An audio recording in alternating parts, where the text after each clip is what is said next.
ہر آدمی جو سینے میں ایمان رکھتا ہے، کتاب و سنت سے جڑا ہوا ہے، وہ چاہتا ہے کہ میں سنور جاؤں، میرے اخلاق، میرا کردار، میرے اعمال،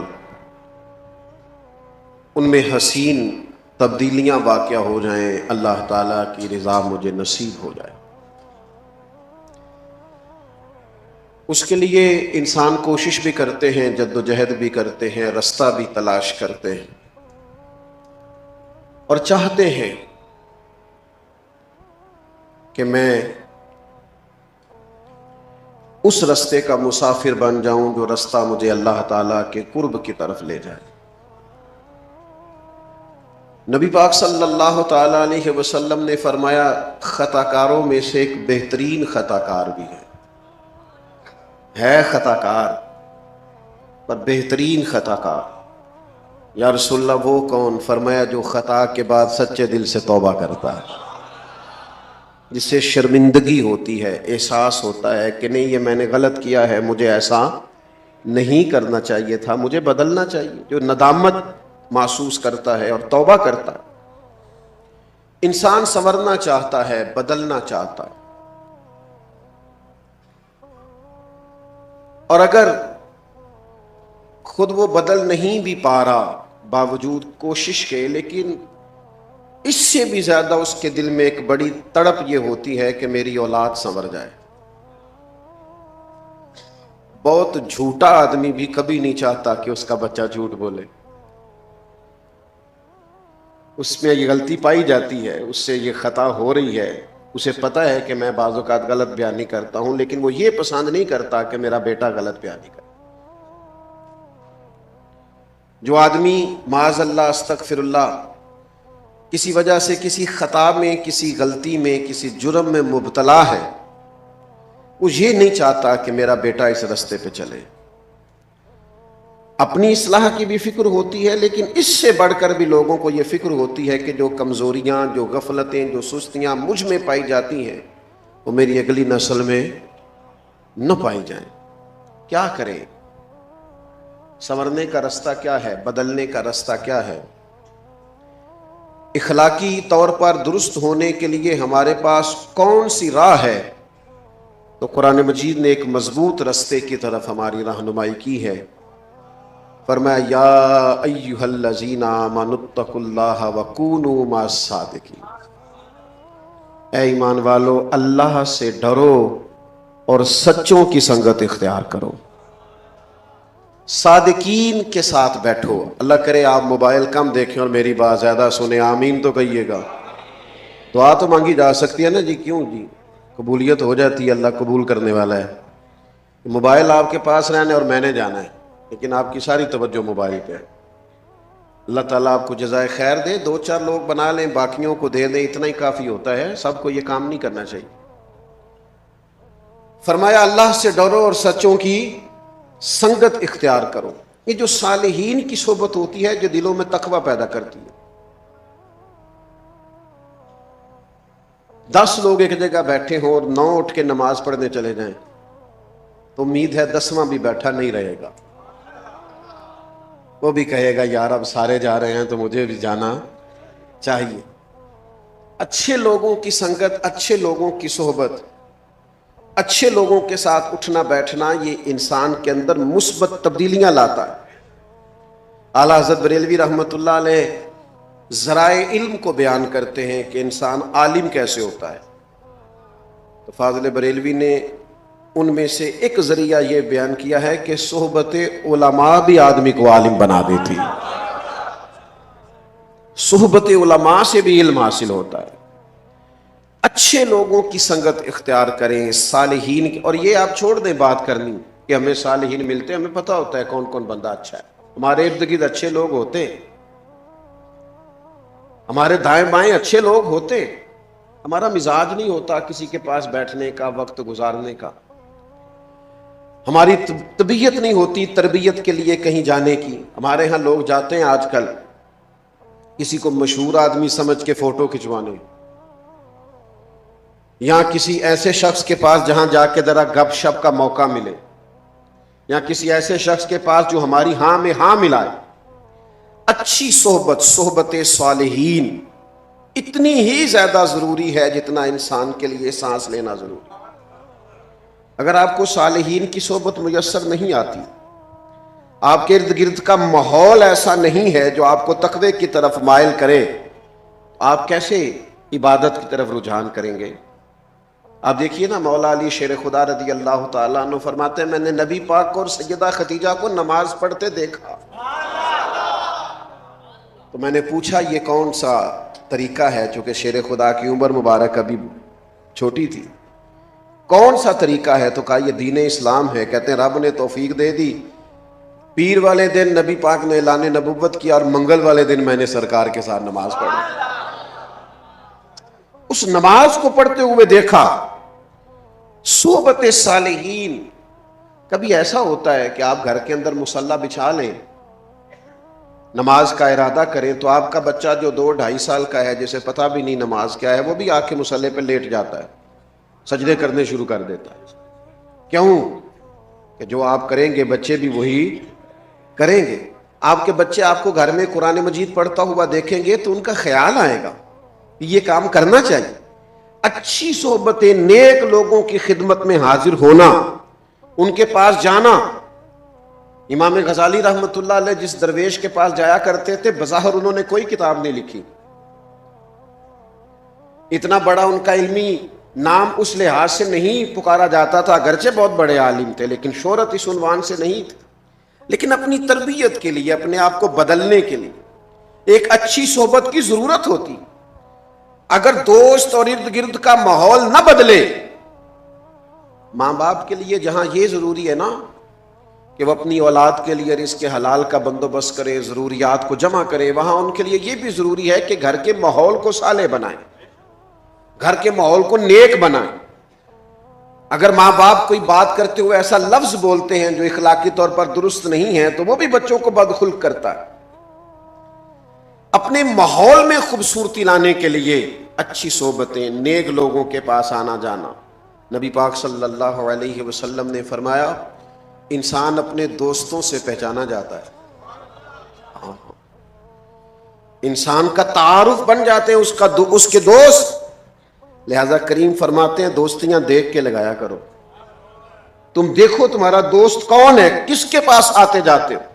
یہاں ہم سیاسی بیس پہ دوستیاں لگا لیتے ہیں، کوئی دنیاوی کام پڑ گیا تو کام نکل آئے گا، کوئی مشکل حل ہو گئی تو. اور بعض ایسی جگہوں پہ بھی دوستیاں لگا لیتے ہیں جو بہرحال درست نہیں ہے. اچھی صحبت. داتا صاحب رحمۃ اللہ علیہ فرماتے ہیں،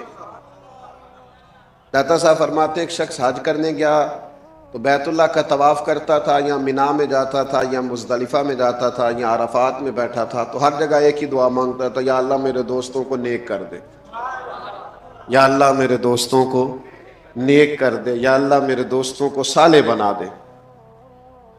تو جو لوگ اس کے زیادہ ساتھ تھے، جنہوں نے کئی دفعہ اسے یہ بات دہراتے اور یہ عمل دہراتے دیکھا تھا، وہ کہنے لگے میاں دوستوں کو نیک کر دے، کچھ اپنے لیے بھی مانگ.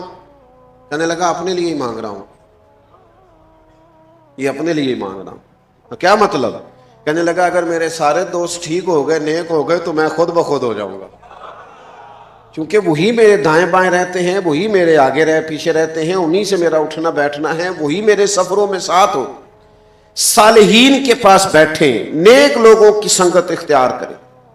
اور اسی سے ملتی جلتی یہ بات عرض کروں گا، گفتگو بھی اس شخص کی سنیں جس کی گفتگو ہمارے عقیدے کی مضبوطی کا باعث بنے، ہمارے صالح اعمال کی طرف رغبت کا باعث بنے. ہم ایسے لوگوں کی باتیں سنتے ہیں جو ہمیں بے باک کر دیتے ہیں. مجھ سے کوئی ناراض نہ ہو جائیں تو بعض ایسی جگہوں پہ بھی گفتگو ہوتی ہے جس سے ایسے محسوس ہوتا ہے کہ جیسے بے عملی کی طرف رغبت دی جا رہی ہے. یعنی تقریر کرنے والا اگر کہے کہ تو اپنی نمازاں سام کے رکھ سڑکوں تے عشق ہے، تو اسے پوچھا جائے گا کہ نماز عشق رسول نہیں؟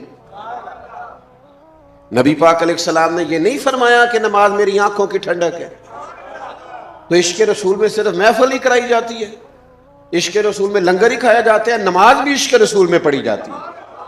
تو یہ کیا آپ لوگوں کو فلسفہ بیان کر رہے ہیں کہ جس سے بے عملی ظاہر ہو رہی، بد عملی اور خرابی پیدا ہو رہی؟ میں بعض ایسے لوگوں کو جانتا ہوں جو صالح تھے، نیک تھے، لیکن کچھ ایسے لوگوں کی صحبت اور سنگت میں جا کے بیٹھے کہ ان کا سارا مزاج ہی بدل گیا، حلیہ ہی تبدیل ہو گیا، رنگ ڈھنگ ہی بدل گیا۔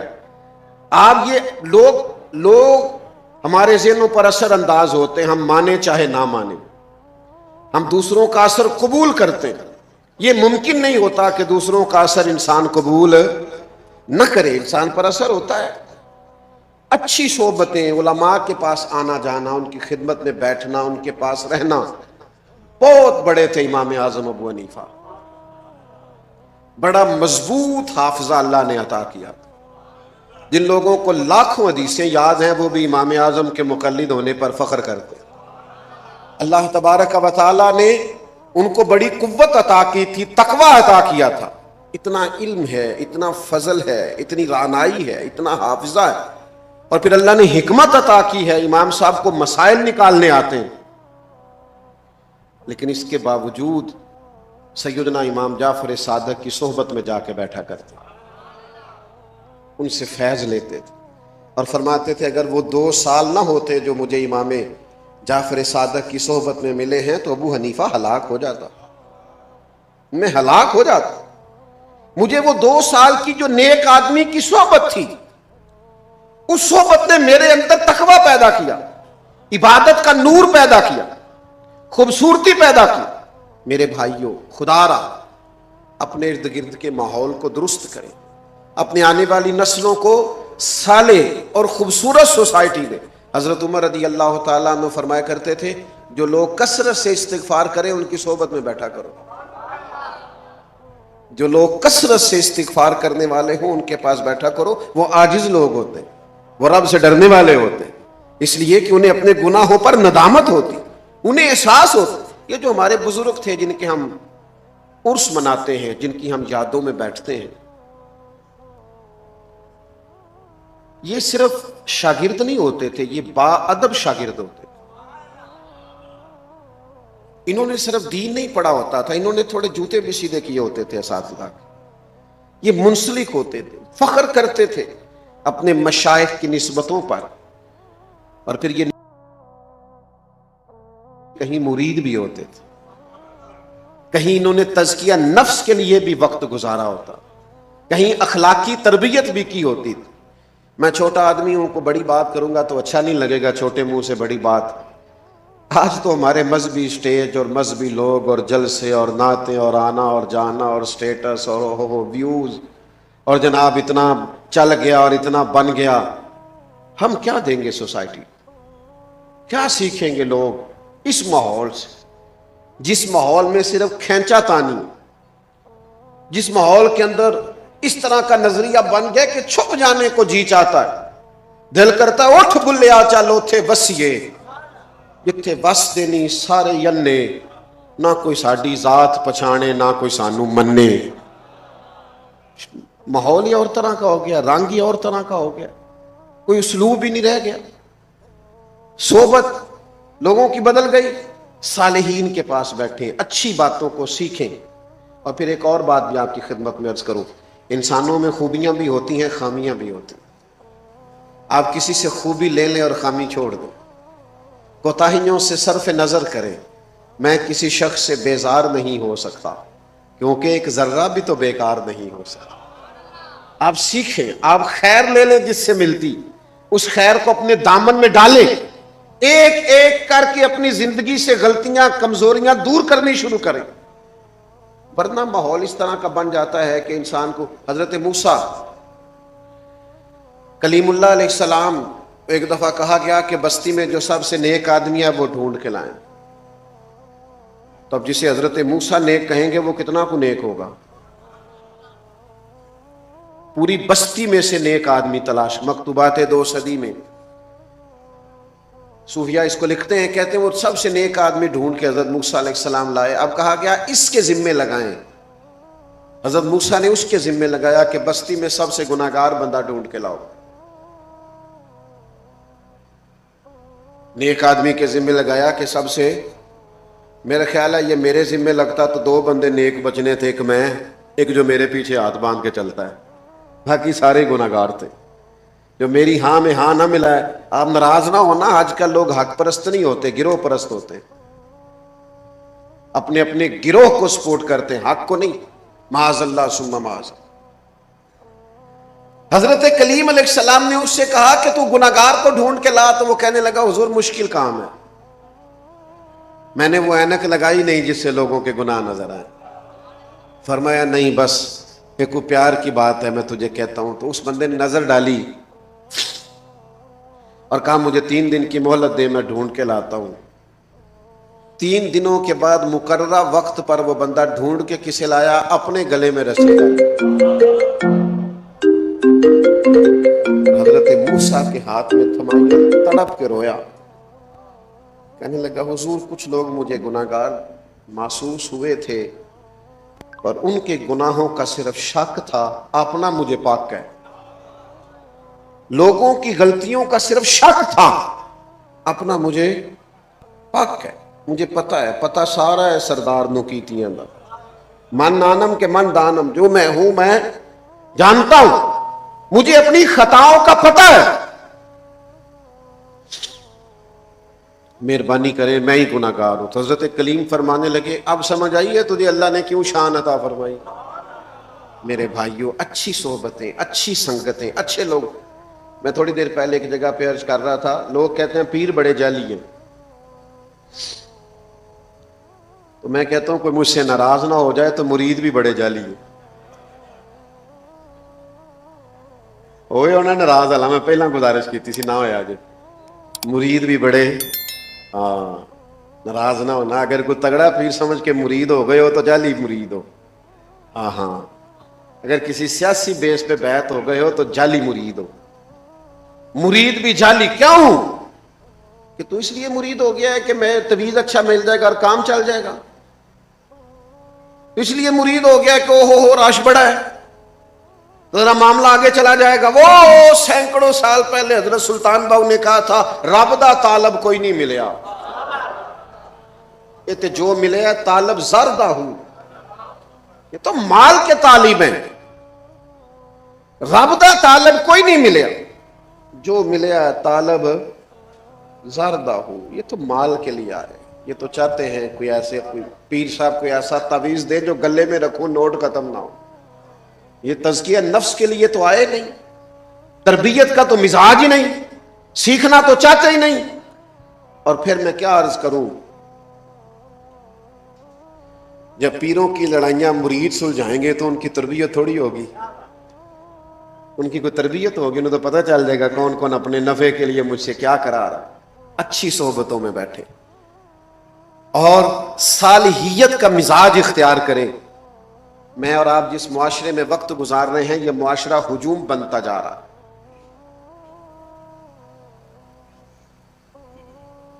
ہر آدمی ایک نئی سوچ اور ایک نیا زاویہ نگاہ پیش کرتا ہے.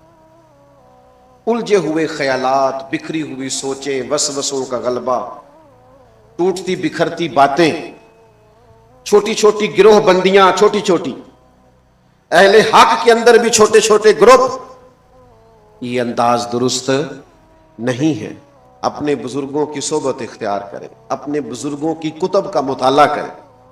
آپ ان چیزوں کو دیکھیں جو آپ کے اندر مثبت تبدیلیاں پیدا کریں. اپنے اخلاق کو سنوارنے کے لیے، کردار کو سنوارنے کے لیے، لب و لہجے کو بدلنے کے لیے. آپ اللہ کے بندے جو ہوتے تھے ان کی خدمت میں جو بیٹھتا تھا اس کا رنگ بدلتا تھا. میں بس بات سمیٹنے لگا ہوں، آپ توجہ فرمائیے گا. حضرت سفیان ثوری دعا مانگ رہے تھے، یا اللہ راضی ہو جا، یا اللہ راضی ہو جا، یا اللہ راضی ہو جا. تو حضرت رابعہ بصریہ پردے کے پیچھے بیٹھی تھی، وہ بار بار دعا مانگتی، یا اللہ راضی ہو جائے. تو حضرت رابعہ پردے کے پیچھے سے بولی، کہنے لگی چلے بس کریں، کچھ آگے بھی مانگے. تو کہنے لگے آپ کیوں اس پر ناراض ہو گئی ہیں؟ تو فرمانے لگی پہلے جتنے لوگ دعا مانگ رہے ہیں یا اللہ راضی ہو جا، یا اللہ راضی ہو جا، یہ سارے اپنے دل پہ ہاتھ رکھ کے بتائیں نا، یہ سارے اللہ سے راضی ہیں؟ یہ سارے اللہ سے، کیونکہ قرآن مجید کا اسلوب یہ ہے کہ رضی اللہ عنہم ورضوا عنہ ذالک الفوز العظیم. کامیابی یہ ہے کہ اللہ بھی بندے سے راضی ہو اور بندہ بھی اللہ سے راضی ہو. وہ صبح شام شکوہ نہ کرے کہ یہ نہیں ملا، یہ نہیں ملا، یہ نہیں ملا. توجہ ہے آپ کی میری بات؟ وہ ہر وقت شکوہ نہ کرے. بلکہ اللہ بندے سے راضی ہو اور بندہ بھی اپنے اللہ سے. اور نبی پاک علیہ السلام نے فرمایا تو رب کے دیے ہوئے تھوڑے رزق سے راضی ہو جا, وہ تیری تھوڑی عبادت سے راضی ہو جا. راضی رہنا سیکھیں.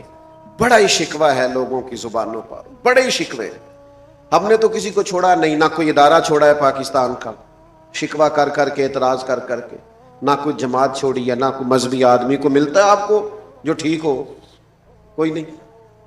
ایسی ہوا چلی ہے کہ ہر شخص سوچتا ہے تمام شہر جلے بس ایک میرا گھر نہ جلے, بس سب ختم ہو جائے میں بچ جاؤں, سب کے خلاف مہم چلاؤ. شریف رکھیں جی, تھوڑی دیر بات کرنے دیں, آپ کا انتظام بڑا اچھا ہے, بس بات ختم ہو گئی, اللہ آپ کو سلامت رکھے. یہ بات مکمل کر لوں اور بات کو سمیٹتا ہوں. بھائیو, اللہ کی رضا پہ راضی رہنا سیکھیں. ہر شخص کی ہر مقام پر ضرورت ہے. یہ کوئی عزت نہیں ہے ہمارے ہاں یہ اللہ ماشاء اللہ ساؤنڈ چلانے والے کی. کبھی کسی نے اسٹیج پہ بیٹھے دیکھا اس کے گلے میں کبھی کسی نے ہار ڈالا ہے؟ لیکن اگر ساؤنڈ ہی نہ چلے محفل چلتی ہے تو قدر مانو نا, اس کی بھی کوئی قدر ہے. یہ الیکٹریشین جو پنکھے لگاتا ہے اور چلاتا ہے, یہ آج نہ چلے ہوئے ہوتے تو کتنی گھٹن ہو جاتی.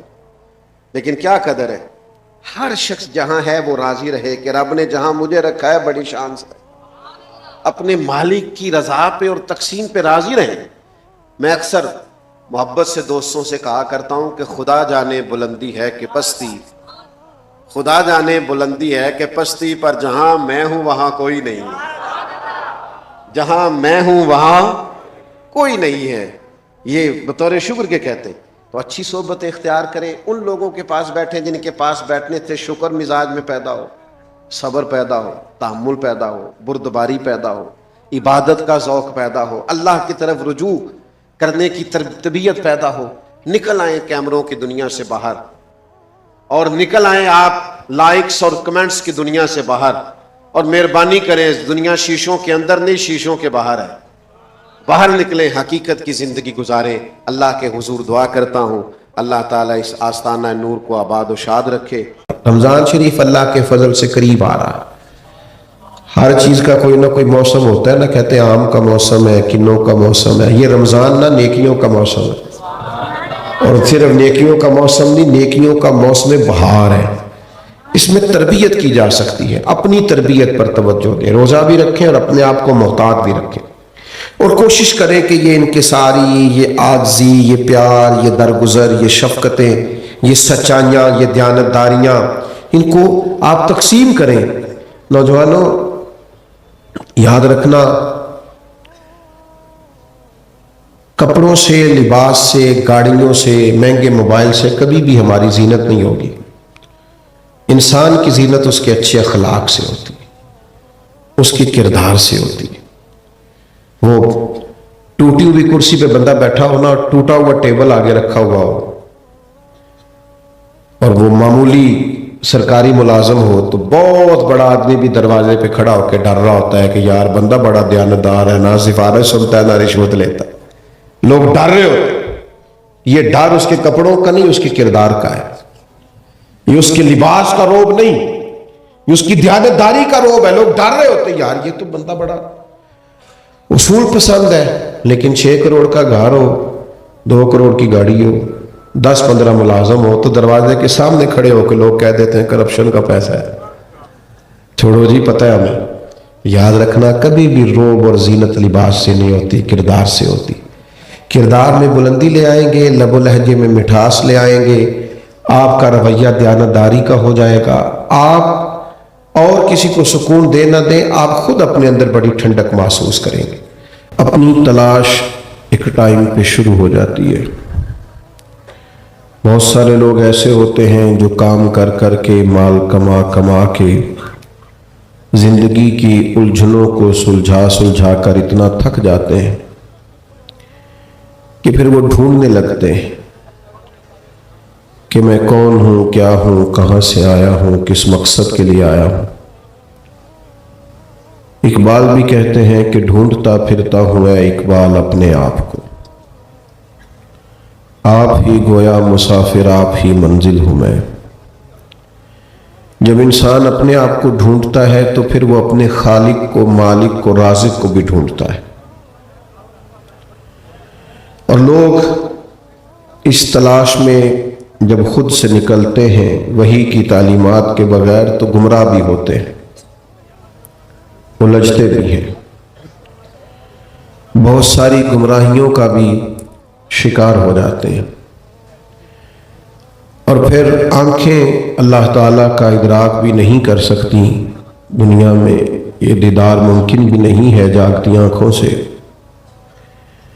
سوائے نبی کریم صلی اللہ تعالیٰ علیہ وسلم کی عالی مرتبت بارگاہ کے۔ تو جب انسان اپنے آپ کو ڈھونڈتے ڈھونڈتے اپنے خالق کا پتہ ڈھونڈنے لگا اور اللہ تک جانے کی اس نے کوشش کی، تو کائنات کے رب نے اسے کہا قل ان کنتم تحبون اللہ، اے محبوب آپ ان سے فرما دیں اگر تم اللہ سے محبت کرنا چاہتے ہو تو فاتبعونی، میری پیروی کرو، یحببکم اللہ، اللہ خود تم سے محبت فرمائے گا۔ ساری کائنات میں ہی اللہ تبارک و تعالیٰ کی نشانیاں موجود ہیں، پر رب کے ہونے کی سب سے بڑی نشانی، سب سے بڑی دلیل ذات رسالت مآب صلی اللہ تعالیٰ علیہ وسلم۔ یا ایہا الناس قد جاءکم برہان من ربکم، اے لوگو تمہارے پاس نبی کریم علیہ السلام کی صورت مبارکہ میں اللہ کی دلیل آ گئی۔ کوئی بھی جب اپنے رب تک جانا چاہے گا، اپنے مالک کو، خالق کو، رازق کو ڈھونڈنا چاہے گا، تو اس کے پاس ایک ہی حل ہے کہ وہ دروازہ رسول تک جائے، نبی پاک صلی اللہ تعالی علیہ وسلم کی عالی مرتبت بارگاہ تک جو پہنچ جائے گا، جو یہاں تک محبوب کے قدموں تک آئے گا، اسے اللہ تبارک و تعالیٰ کی معرفت بھی نصیب ہوگی۔ موبائل والے بھائی میری طرف دیکھیں ذرا، کہ جب وہ مالک کریم کی بارگاہ تک رسائی چاہے گا تو ایک ہی حل ہے کہ نبی کریم علیہ السلام کی بارگاہ تک جائے۔ صحابہ بھی جب اللہ کی محبت میں خود رفتہ ہوئے تو عرض کی کہ یا رسول اللہ ہمیں بتائیے نا ہمارا رب کہاں ہے۔ اور یہ سوچ بڑی پیاری ہے۔ حضور فرماتے ہیں تم نے سے جس کا رب سے ملنے کو جی چاہتا ہے نا، اللہ بھی اس کی ملاقات کو پسند فرماتا ہے۔ عرض کی کہ یا رسول اللہ بڑا دل کرتا ہے مالک کا دیدار پائیں، اس کے حضور حاضر ہوں، تو اللہ نے فرمایا وَإِذَا سَأَلَكَ عِبَادِي عَنِّي فَإِنِّي قَرِيبٌ، محبوب جب آپ کے پاس آ کے میرے بندے میرے بارے میں پوچھیں تو ان سے کہیں میں ان کے قریب ہی تو ہوں، جب دعا مانگیں گے میں قبول کروں گا۔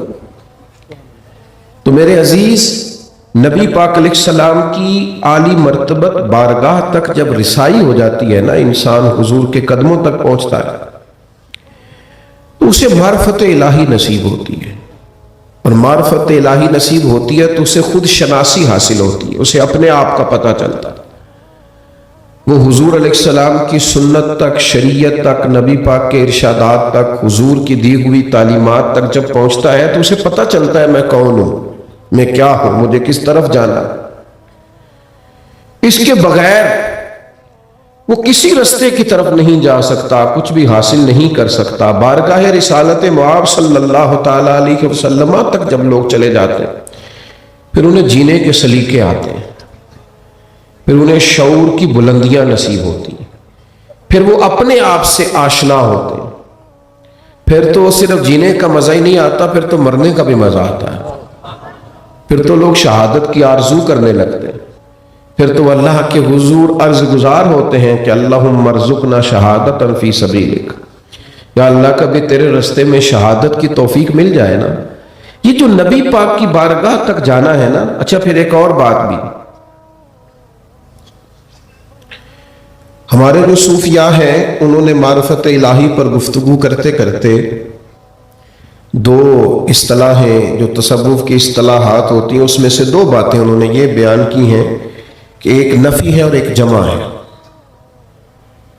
یعنی جب بندہ اللہ کی طرف جاتا ہے تو یہ مقام نفی ہے، اسے بڑا کچھ قربان کرنا پڑتا ہے، بڑی خواہشات کو چھوڑنا پڑتا ہے، بڑے سخت مجاہدے اور ریاضتیں کرنی پڑتی ہیں وہ مقام نفی ہے، لیکن اگر اللہ ہی مہربانی فرما دے، واللہ یختص برحمتہ من یشاء، وہ کبھی یوں بھی کرتا ہے کہ کچھ بندوں کو اپنی رحمت سے ہی خاص بنا لیتا ہے۔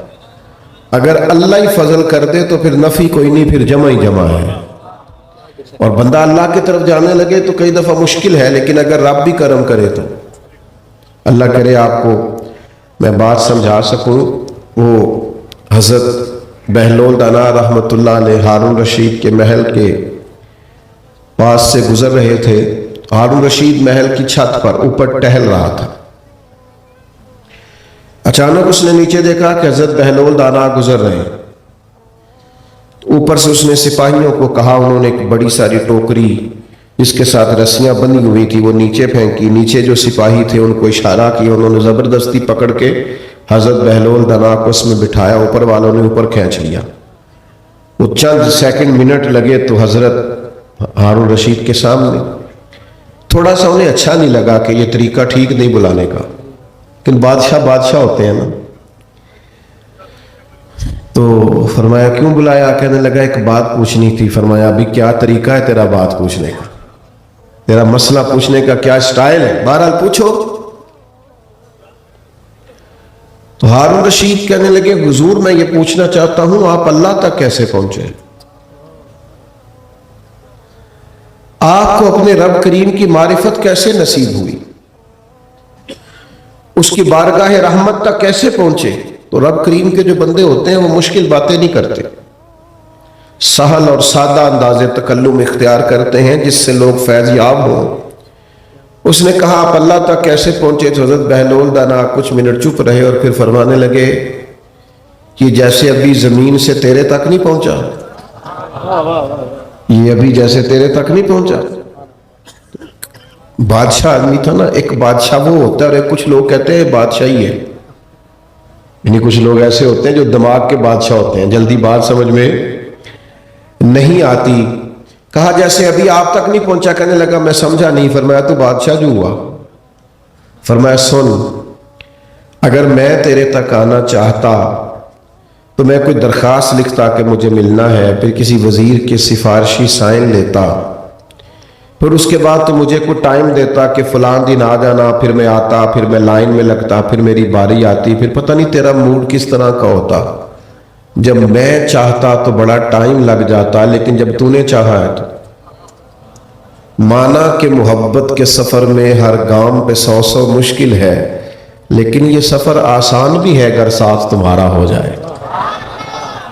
جب تم نے چاہا ہے تو پھر ایک منٹ بھی نہیں لگا۔ فرمانے لگے میں رب تک جانا چاہتا تو پتہ نہیں جا سکتا تھا کہ نہیں، اسی نے فضل فرمایا، اللہ کریم نے رستہ دیا ہے۔ فرمایا تم آنا چاہو پتہ نہیں آ سکو کہ نہیں، فتبعونی، محبوب کی غلامی کرو، نبی پاک کے نقش قدم چلو، حضور کی تعلیمات کو اپناؤ، یحببکم اللہ، اللہ خود تم سے محبت فرمائے گا۔ ہمارا یہ مسئلہ ہے کہ ایک تو ہم محبت کے معاملے میں بڑے عجیب واقعہ ہوئے، وہاں محبت کرتے ہیں جہاں نقصان ہوتا ہے۔ محبت اللہ رسول سے کریں تو اطمینان قلبی حاصل ہو، سکون حاصل ہو، معرفت حاصل ہو۔ محبت غلط جگہ پہ کرتے ہیں، مسئلہ دولت کی ضرورت ہوتی ہے، اور دولت کوئی بری چیز نہیں، اگر حلال کی ہو، ضروریات کے لیے ہو، بندہ ہاتھ پھیلانے سے بچے، لیکن دولت کی محبت میں مبتلا ہو جانا، کچھ چیزیں ایسی ہوتی ہیں جو کھانے سے نا بھوک اور لگتی ہے، پیاس اور بڑھتی ہے۔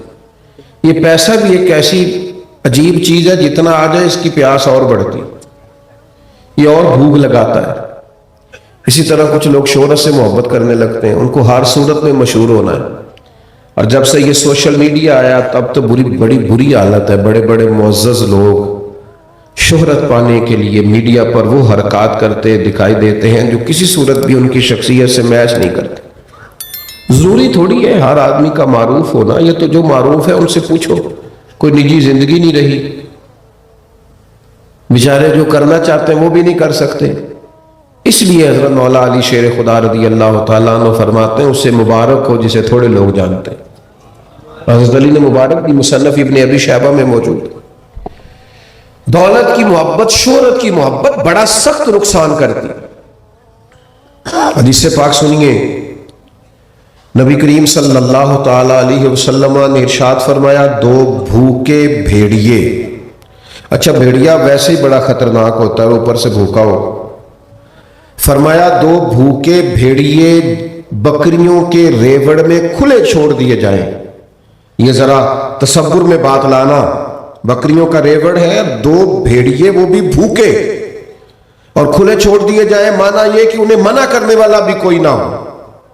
دو بھوکے بھیڑیے بکریوں کے ریوڑ میں کھلے چھوڑ دیے جائیں تو حضور فرماتے ہیں وہ اتنا نقصان نہیں کرتے جتنا دولت اور شہرت کی محبت انسان کے دل کا نقصان کرتی۔ اندر سے پورے طور پہ بندہ اجڑ جاتا، تباہ ہو جاتا، بیکار ہو جاتا، لیکن وہ بیچارہ اسے پتہ ہی نہیں چلتا۔ آپ دیکھ لیں کبھی لوگوں کو، لوگوں کی زندگیاں ایک ریموٹ کی طرح ہو گئی، مشینی زندگی جیتے ہیں۔ ان کو محسوس ہوتا ہے کہ میں تو اخلاص کے ساتھ یا اپنے لیے یا اپنی رضا کے لیے بہت سارے کام اپنی رضا سے کر ہی نہیں رہا، میں تو ڈھیر سارے کام مجبور ہو کے کر رہا ہوں، کیونکہ انہیں ہر صورت میں لوگوں کو راضی رکھنا، ہر صورت میں پیسہ کمانا۔ یہ ساری محبتیں خطرناک ہیں، لیکن جو محبت بندے کو دل کو آباد کر دیتی ہے، باطن کو روشن کر دیتی ہے، ذہن کو پاکیزہ کر دیتی ہے، وہ رب رسول کی محبت ہے، نبی پاک کی محبت۔ حضور سے پیار کریں گے معرفت الہی حاصل ہوگی۔ یعنی آپ اکیلے میں بیٹھے نہ، فون سارے بند کر کے پڑھے نہ ذرا تھوڑی دیر درود پاک، چھوڑ کے سارے کام پڑھے نہ حضور کی سیرت پاک، حضور کے چند ارشادات کو پڑھے، اور وہ سنانے کے لیے نہیں، تقریر کرنے کے لیے نہیں، واز کرنے کے لیے نہیں، لیکچر دینے کے لیے نہیں، صبح مختلف گروپس میں شیئر کرنے کے لیے نہیں، وہ اپنی تربیت کے لیے پڑھیں، اپنے اوپر لاگو کرنے کے لیے پڑھیں۔ آپ کا دل ٹھنڈا ہو جائے گا، آپ کو معرفت الہی نصیب ہو، آپ کو محسوس ہوگا کہ میں اپنے آپ کو پہچاننے لگا ہوں، مجھے راحت ملنے لگی ہے۔ شرط یہ ہے کہ نبی پاک صلی اللہ تعالی علیہ وسلم کی سنت کو، حضور کی شریعت کو، نبی پاک کے لائے ہوئے دین کو اپنایا جائے۔ ہاں ایک بات ہے، ہمارے ہاں لوگوں نے 4-5 چیزوں کو صرف سنت سمجھ لیا ہے، یہ بھی قابل غور بات ہے۔ میں نے الحمدللہ زندگی میں کبھی داڑھی نہیں کٹوائی، جب سے آئی ہے تبھی سے اللہ نے توفیق دے دی۔ امامہ میرا ذوق ہے اور حضور کی بڑی عظیم سنت ہے۔ مسواک اتنی محبوب ہے سید عالم صلی اللہ تعالی علیہ وسلم کو کہ حضور فرماتے ہیں میری امت کے لیے مشکل نہ ہوتا ہر وضو کے ساتھ مسواک ضروری قرار دے دیتا۔ یہ عظیم سنتیں ہیں، امامہ باندھنا، داڑھی رکھنا، مسواک کرنا، لیکن صرف یہی سنتیں نہیں، سچ بولنا بھی سنت ہے، دیانتداری بھی سنت، دل صاف رکھنا بھی، بولیے خیر خواہی کرنا بھی، تھوڑا سا کسی کے لیے احسان کر دینا، قربانی دینا، یہ بھی۔ وہ 4-5 سنتیں آپ نے سمجھ لیا کل دین، یہ فلانا بندہ بادشاہ ہے، بڑی اچھی بات ہے، آپ ٹھیک کہہ رہے ہیں، لیکن اور بھی بڑی چیزیں، سنت اور شریعت کا مفہوم بڑا وسیع ہے، آپ کو اس وسعت کو سمجھنا پڑے گا۔ نبی پاک علیہ السلام نبیوں کے امام ہیں، اللہ کے محبوب ہیں، سید الرسل ہیں، شافع محشر ہیں۔ موبائل والے دوستوں میری طرف دیکھو یار، نبی کریم صلی اللہ تعالی علیہ وسلم کی بڑی شان ہے۔ حضور نے ڈوبا ہوا سورج عصر پر لوٹا دیا، چاند کے 2 ٹکڑے کر دیے، درختوں نے سجدے کیے، پتھروں نے کلمے پڑھے، سب شانیں۔ لیکن آپ کو پتہ ہے سب سے پہلے جس چیز سے میرے نبی کریم علیہ السلام کو لوگ جاننے لگے تھے وہ تو صادق اور امین ہونا ہے، یہ سچ بولتے ہیں، یہ امین ہے، یہ دیانتدار ہے۔ لیکن آج لوگ بلا وجہ جھوٹ بولے جاتے ہیں، بلا وجہ ہی لوگ بددیانتی کیے جاتے ہیں، کوئی مقصد ہی نہیں، یعنی ان کا کوئی دنیاوی فائدہ بھی نہیں، بلا وجہ یہ دوستوں کے پاس بیٹھے ڈینگے مار رہے ہوتے ہیں، وہ جناب بڑا فضل ہے، یہ کر دیا وہ کر دی۔ اچھا آپ سمجھتے ہیں کہ بڑی شیخی بھکار دی، وہ بعد میں مذاق اڑاتا ہے، پتہ چل رہا ہوتا ہے کہ آپ ڈینگے مار۔ اپنے آپ کو مضبوط رکھنا، با وقار رکھنا، وزادار رکھنا،